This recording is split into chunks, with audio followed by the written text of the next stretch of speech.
We are here in the beautiful Adelaide Hills in Bel Air. There's been a lot of slow drivers on these roads causing major traffic jams and major frustrations.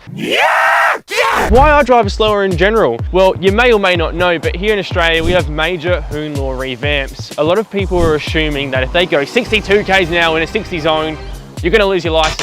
Well, that is not the case, but it's a reason why we're seeing so many people now driving 40 k's an hour in a 60 zone. To figure out this issue, we must see why driving slow is dangerous. Oh, I've ruined it. That's okay, let's keep going. All right, everyone ready? So we need to find the core root of why slow drivers are dangerous. These are your brakes on a hilly road. They go boop, boop. You know, you're gonna brake a couple times. There's a couple, corners you wanna slow down and be careful on. But when you're behind a bankment of cars, the biggest danger is this. Your brakes are gonna be so erratic, just like that, trying to not tailgate and get fined, that you're gonna end up overheating your brakes, which in fact will then cause the slow driver to cause you to have a crash.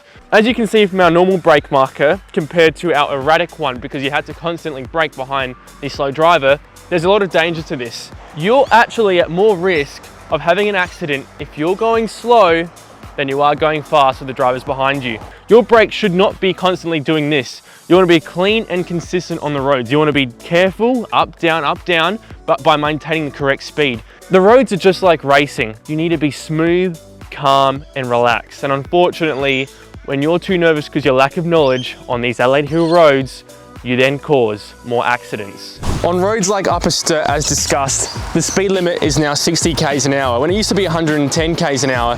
Now, on roads like Upper Sturt, there are vehicle slow lane turnouts, so that you can actually go off and let the faster cars ahead. But people seem to not know how to use these, so I'm going to be showing you how to do it today. So when you see that slow lane turnout, you want to then pull in to the slow lane. The faster cars ahead will now go ahead of us. Look at all these vehicles that I was holding up due to my insufficient driving behaviours. Look at this. Then what you want to do is you want to look both ways, check your mirrors in your blind spot, and you want to then go back onto the road.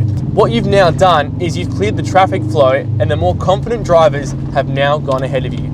So this is Mount Lofty Summit Road, one of the most dangerous roads I would say for a new driver. Now they've actually reduced the speed limit from 80 k's to 60 k's an hour, which I think is a fantastic idea. So it then begs the question, should we be giving L-platers more hours on country roads? When I did my L-plates test, I only had to do 1 hour up Upper Sturt Road, and now I was qualified to drive. As you can see, we've got a very upset person here. Cyclists ride cock. Mount Lofty is not a place where people want to see cyclists go. This guy's playing it smart. As you can see from this guy in his Tesla, he's actually put his cyclists on the back instead of riding them. Up here is where me and my friend Shane rolled our XL race car, went onto that banking there, came right on our roof just there. Fucking, that's crazy. So I want to ask the question to you, what can we do better to make our drivers more confident? Do we need more regional driving for your learner's test, or are people just getting slower in general? And not to mention, this always happens on normal roads as well, or people are just stuck on their phones, they're distracted. Our drivers are getting worse. And yes, I'm a Subaru driver, I know. It's a cheap car. I'm not a Subaru Boxster fanboy, okay? So don't get that stuck in your head, all right?